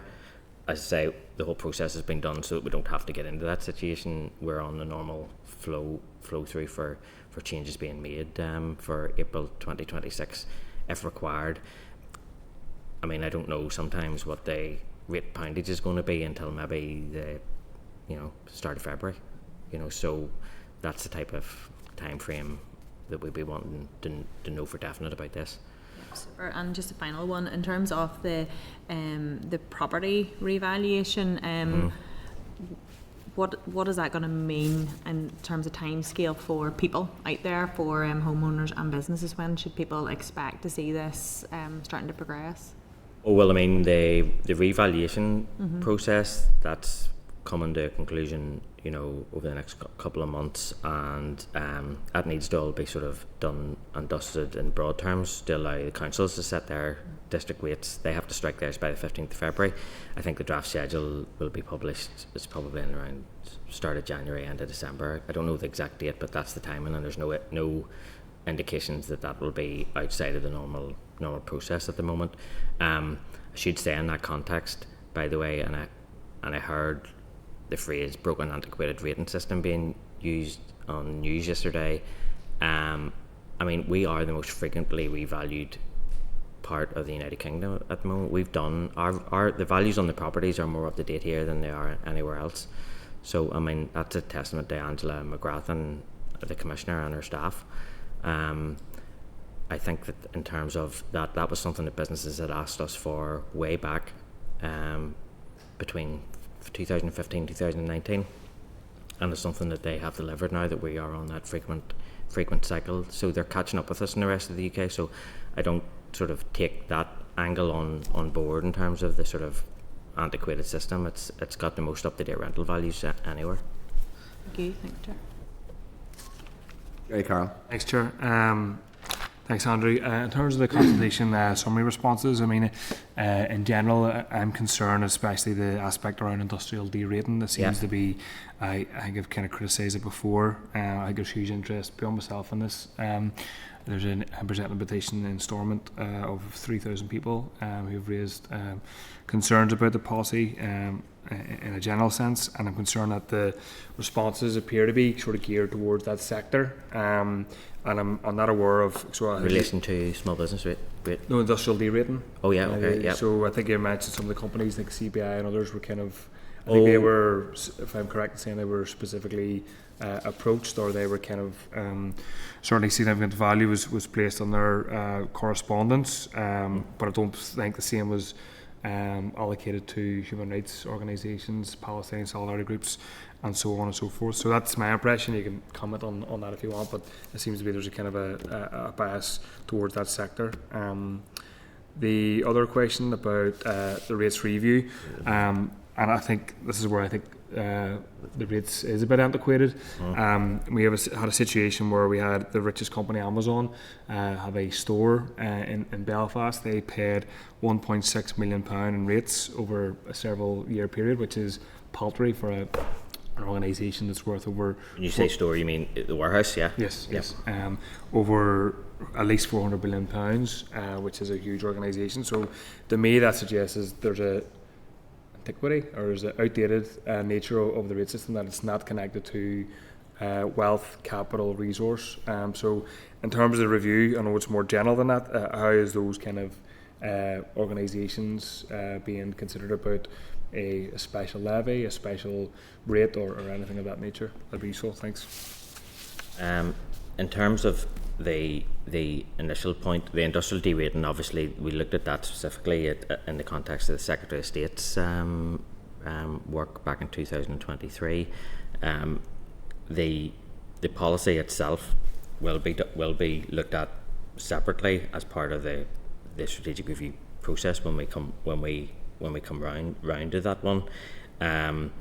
It is a bit of a crude policy in relation to industrial derating, in that it is what's called a pre-accession aid. So it applies in its current form because it was in place prior to the UK joining the EU. If we were to target it or tailor it in some way, it's doubtable whether that status would remain. But we will look at that whenever we come round to whenever it becomes the turn of that policy in terms of the wider review process. As regards this one, small business rate relief, if you get industrial derating, you can't get small business rate relief, so they're two sort of separate considerations. But we'll take the views on board of anybody in relation to that whenever it comes round to that its turn. As regards the Amazon situation, or just generally in terms of e-commerce obviously is a key part of the decline of the retail sector and the sort of transformation of our high streets. Goes way beyond the rating system. I suppose if you're looking at the rating system, it's a property tax that reflects the rental value of a property, so it's good for that. So for example, there was quite a high profile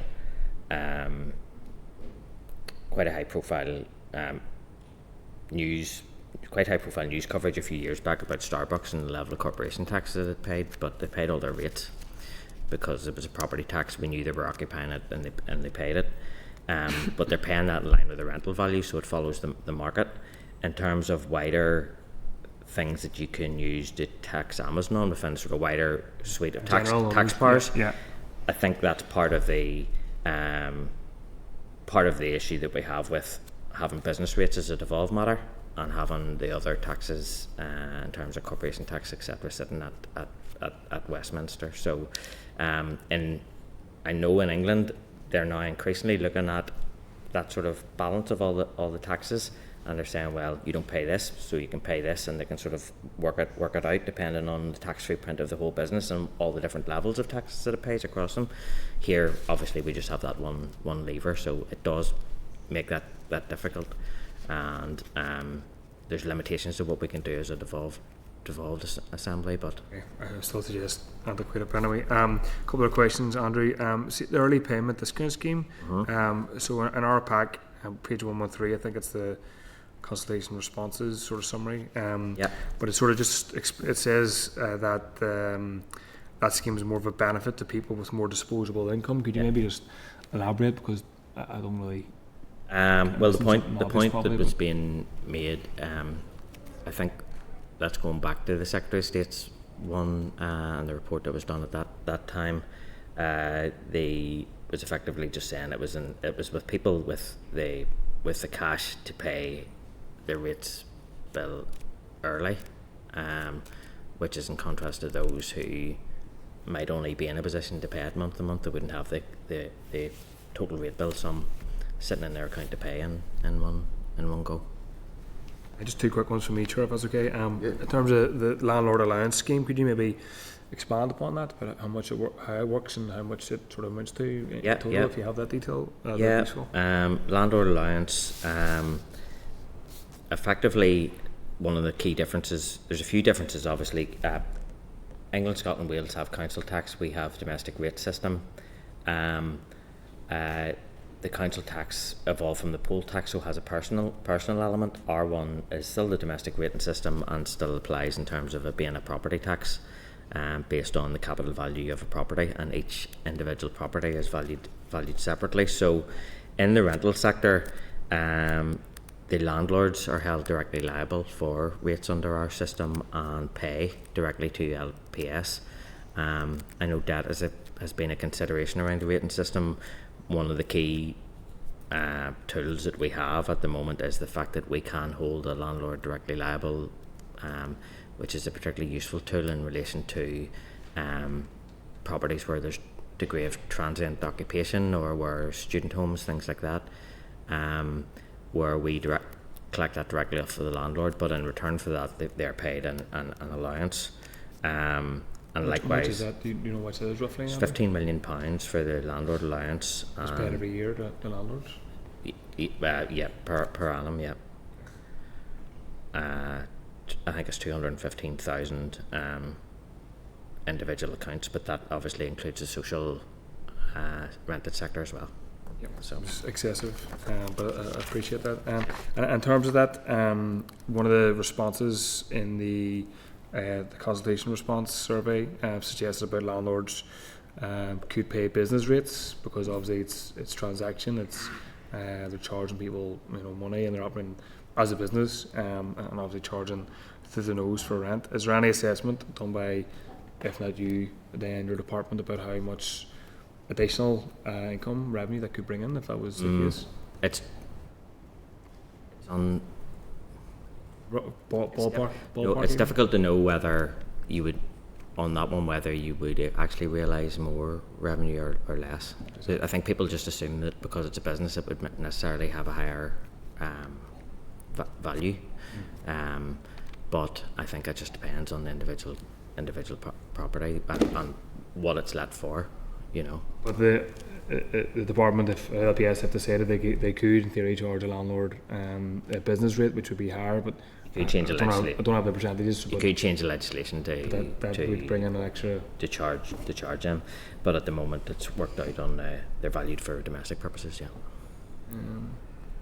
Okay, thanks. That's me. Okay, next is Brian Kingston. Thank you, Chair. Thank you for the information so far. Three questions. One, I just want to clarify what you said earlier about valuations in Northern Ireland are more up to date than elsewhere. Yes.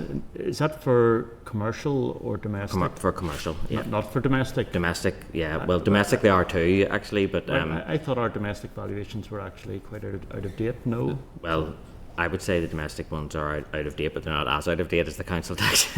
So, Right. and in England, they're still working on 1991 values for the council tax bands. So we're operating off what our values would have been 1st of January 2005. So that's how for domestic. For domestic is 2005. Yep. Right. In terms of non-domestic, we have undertaken revaluations now in 2015, 2020, 2023, and coming up for 2026 then in April. Okay. So we were quite... whenever we did the revaluation in 2015, there hadn't been one done from 2003, and our experience of that was that leaving it that length of time actually had led to some quite significant increases for business repairs, and I think our experience of that said we don't want to go through that process again. So it's okay. I just wanted to pick up on that because yeah, I'd heard it said many times that the residential is the residential. But is it true to say any reevaluation just affects the distribution? Yes, it's revenue. It's a revenue neutral process. Yes, it doesn't actually increase. It just no, it doesn't increase any. It doesn't raise any more money for. Yeah. Okay. Second question. In terms of the the review of non-domestic vacant rating. So obviously domestic vacant properties are not included in that. I'm just always They already pay 100%. So, but if they're unoccupied, unfurnished, not used for storage, they do get an exemption. I'm always just concerned about that can incentivise leaving properties. they would pay 100% now for. So if it's the difference between it being unfurnished is that it's treated as unoccupied.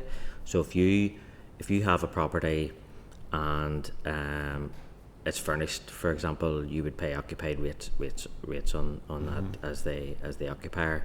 Once that's removed, it's categorised as empty or unoccupied, but the liability level doesn't change between the two. Now, if someone has maybe recently deceased, there's an exclusion for a period of time to allow the estate to be settled, which is maybe what you're thinking of, do with casework maybe. But no, I'm just my concern is long-term derelict properties, and if they're getting any sort of exemption from rates that encourages the not owner on the not domestic side at all. They're paying 100%. Now, if they're actually derelict, so if they're not capable of being occupied, they're taken outside of the rating system. So the rating system doesn't deal with derelict properties. It's where properties are capable of beneficial occupation.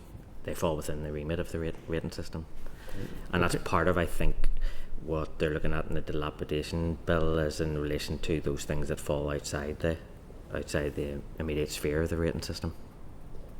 Okay, well, I'll look into that further.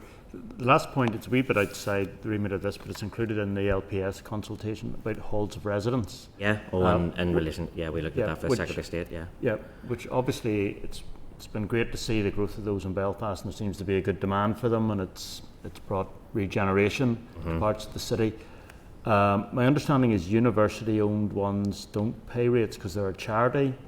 But if you can clarify that, but privately owned ones should be. My concern is sometimes they might come to some arrangement with one of the universities, and we end up what should be a good source of rates income is not bringing that in for the good of the city. Appreciate all the other benefits of university halls of residence, but it should be a boost to the council and to the assembly rates income.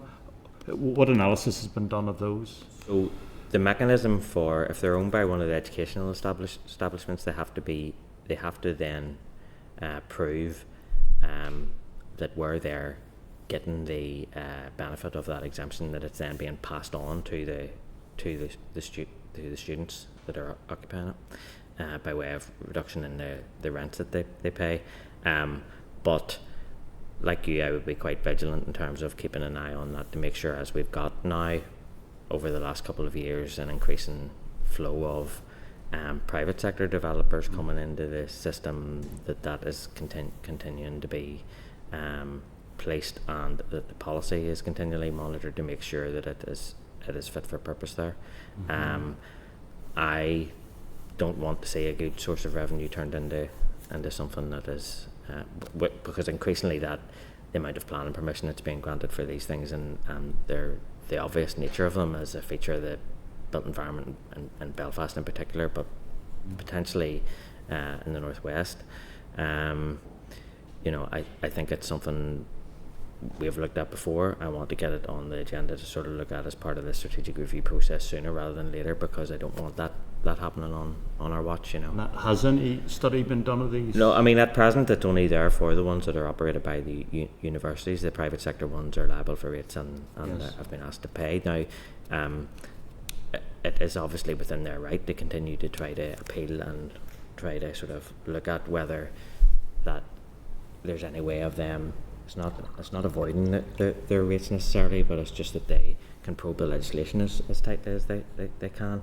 But likewise, I'll be doing that from our end to make sure it's adjusted to keep track of it.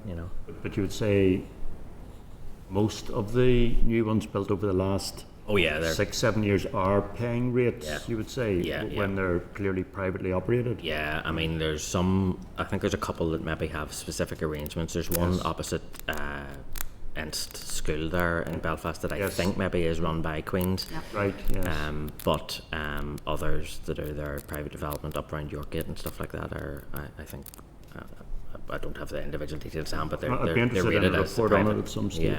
Yeah. Okay, thank you, Chair. Okay, Deirdre Hargey. I suppose just feeding on from that one, for some that are maybe doing change of uses now, it's just whether as part of that consultation on the halls for residents, Andrew, Oh, anything yeah. has come up, or saw even interim changes This is of where they're use over starting the to summer. letting them out over the summer Yeah. and things like that. Airbnbs and things. So it's just Yeah. maybe if you're giving an update, kind of taking into account that issue as well, because I think there has been concern. Yeah, I saw Even that. for me, the standards for a permanent change of use, the kind of poor quality housing. The other issue I had, I suppose, was feeding on around the listed building stuff, and I Yep. know the Architectural Society had raised it. Mm-hmm. And I suppose one of the challenges in Belfast at the minute is obviously office accommodation. Yeah. It's laying empty. Yeah. And the cost of changing that, obviously there's I suppose an aspiration of the local council, and I would say most people, of increased housing provision in yep. the city, particularly in the city centre. And one of the big things coming up is around the cost of changing the land. Yes, Or yes. changing those buildings, use sorry, over to in the housing residential. and the Yeah. affordability issue. So it was just, has that come up, or is there learning from elsewhere? So that didn't come up in the context of this, but I have been doing work on that with Right. Belfast City Council, actually really pretty forward looking on a lot of that stuff. Probably shouldn't name the officials involved, but they are actually doing a brilliant job in terms of that, and they're taking forward a few pilots now with council owned property in Belfast to look at how they can potentially almost create it into an educational experience in terms of, look, they're taking some of their properties that they own, converting them over to residential use, but then opening that up to the private sector to sort of showcase how they went about doing that, because there are hurdles, and they did do quite a significant amount of surveying of the owners of the buildings and around Belfast, just using our information in LPS to sort of see what the buyers were. So that's the sort of next iteration of that process.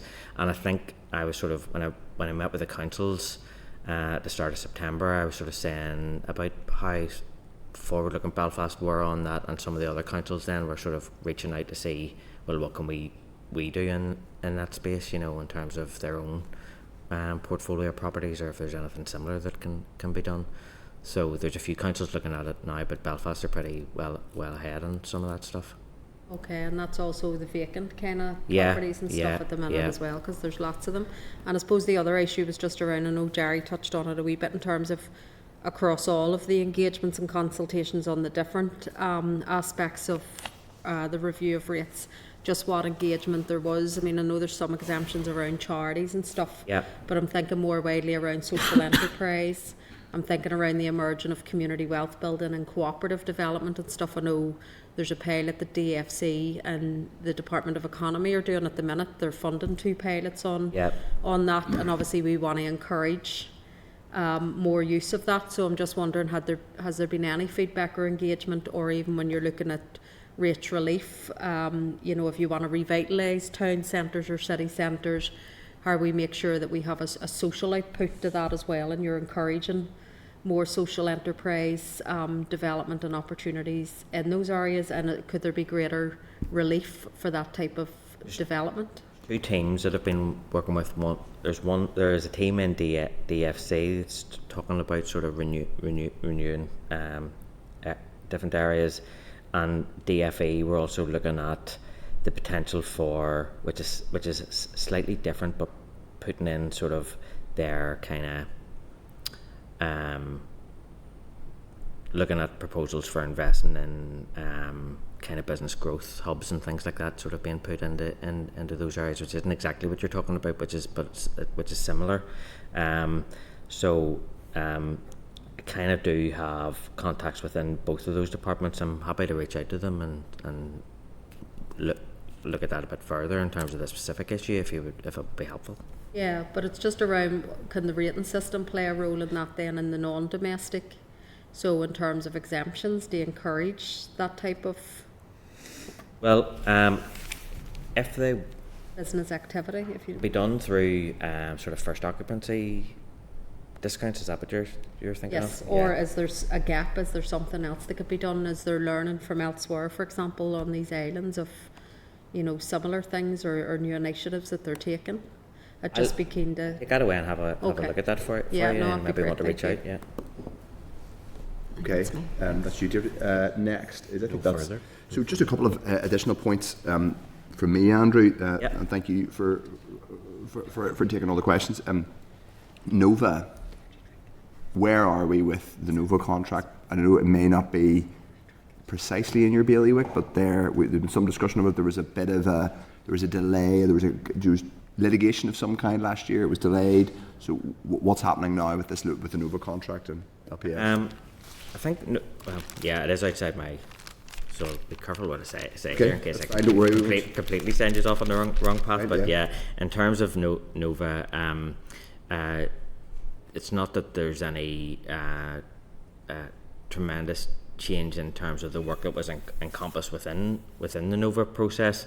It's just being encompassed within a wider sort of transformation process within LPS now that's looking beyond just digital transformation, but looking at operational delivery and things like that alongside it. It's really to look at how the benefits of a transformation process can be realised more quickly and more tangibly. But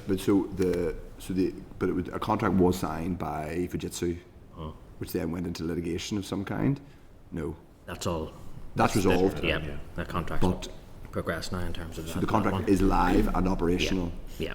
It's that it's being expanded or what or No. I mean that's operating now in line with the sort of process that was already laid out. So there's no change to that. okay. Then just a couple of other small bits. One is we often get evidence, including last week or the week before, from your counterparts in the budget sustainability and budget transformation teams, and Yeah. I lose track of the various names that were given to these teams after last year's restoration. What were they saying about me? What was nothing about it now. We'll know to ask them next time, Andrew, specifically about that we know. The specific question we were asking them was about revenue raising and what work is being done on revenue raising, growing the tax base ahead of the multi-year budget later this year. Are you presumably given you're the man in terms of all the stuff they theoretically talk about in terms of greater, more revenue raising up to and including more fiscal devolution. You're really the only person who's doing any of it or thinking about any of it. Have you been asked to contribute any further ideas for additional revenue raising beyond, I suppose, curtailing, for example, non-domestic vacant property relief, which would be a revenue raiser of sorts, but it seems to be the proposal is to recycle some of that back into relief for other businesses. But in any case, how are you feeding into revenue raising work, or are you? So it was clearly laid out for us by previous minister and current as well in relation to the rating system. The actual tax-based growth, but pertaining to the rating system, is fundamental for us, and that's why even in terms of the likes of provision of more support, I don't really want to be going down the provision of more support unless it does something to sort of progress that overall aim. I'm a little bit worried in terms of the business rate system at the moment, the tertiary office sector, tertiary retail side, creeping into the hospitality. I want to be sort of looking at options for support that allows growth and new businesses to come in, that ties up with the back-end business side of things, and maybe encourages expansion of existing businesses, so that we kind of I don't want the rating system acting as a barrier to new businesses coming in. I want businesses that are there. I don't want it acting as a barrier to them being able to expand, because again, that's how we sort of grow the overall built environment and grow the overall tax base. But in terms of the specific measures, we would be primarily tying in with them in relation to regional rate levels and regional rate income in the first I think it's instance. basically if they come to you and say we want to raise more revenue, can you help us raise more revenue? Your point is to say your basically policy position or your policy feedback might be we're the only source of revenue. Perhaps think about raising other forms of revenue rather than using the rate system, because Well, I would worry that if you increasingly just turn the dial up on the rating system, you increase the burden of the tax, and you actually create a barrier to bringing in more revenue, because you just place it on the same existing businesses until they can't pay, potentially. Yeah. So it needs to be done. Yes, you can increase money through the rating system, but it needs to be done responsibly. So my main role in terms of interacting with them is to sort of advise on. They will make the decision on what the final budget increase will be in the regional rate, but it is to sort of temper that with what the potential impact could be on businesses. Where we aren't able to control that is the district council element of the rate, obviously. You are able to do things like, even if it's not the rate precisely, there are obviously lots of areas of taxation. Yeah. Should the executive choose to devolve or create new forms, or seek the power to create new forms of taxation to broaden the revenue base, it might be information that's held by LPS that would form the basis of that, and possibly even it could be if LPS's the specific fact that you are a billing organisation that sends bills. I mean, that's why we were primarily delivering the COVID supports, is that we had that information. For example, if you were going to do like a vacant land tax. Yep. Well, we don't have a record of land. Yeah, but some of the LPS's, some registry information, I presume, would be pertinent to that. They've got registry information. You've got the mapping capabilities within LPS as well, which could be you would used. Be willing to say if, for example, the question is, well, this vacant unused land which is not being used for agricultural, industrial, recreational purposes, but there's the curtilage of rateable land which is domestic or non-domestic. That's obviously relevant. Have you done any work on that, or been asked to do any work on that? No, not okay. on that. Grand. That's helpful. One final point, and you may not be able to answer it. The building we're in now, is this, does the Assembly pay rates? I'm sure it's valued for rates. I'm not sure to what extent the we pay rates? Yeah, I would say it does pay rates. So it's a listed building, no doubt. Okay, but probably. Yeah. I might ask that question. It'd just be helpful to know. Maybe you could just let us know. It'd just be interesting to know. Yes, I will. Of It'd course. just be helpful to know whether Parliament Buildings is rated. Obviously, people would expect us. I think it is. Yeah. Institution to be paying our way. Okay. If there's no further questions, thank you very much, Andrew. It would be, I suppose, in terms of actions, it would be really helpful to find out where we are as of next week. If there's an executive decision on non-domestic, now it's not for you to, but hopefully the Minister would tell us, but obviously we would hope to be kept informed about developments, post-executive decisions on the two specific things, which are the max cap and the early repayment. And then just to remind us, those are the two ones to have a specific decision that you're expecting specific decisions on, or that you're hoping to get a decision on, or that the Minister's hoping to get a decision on.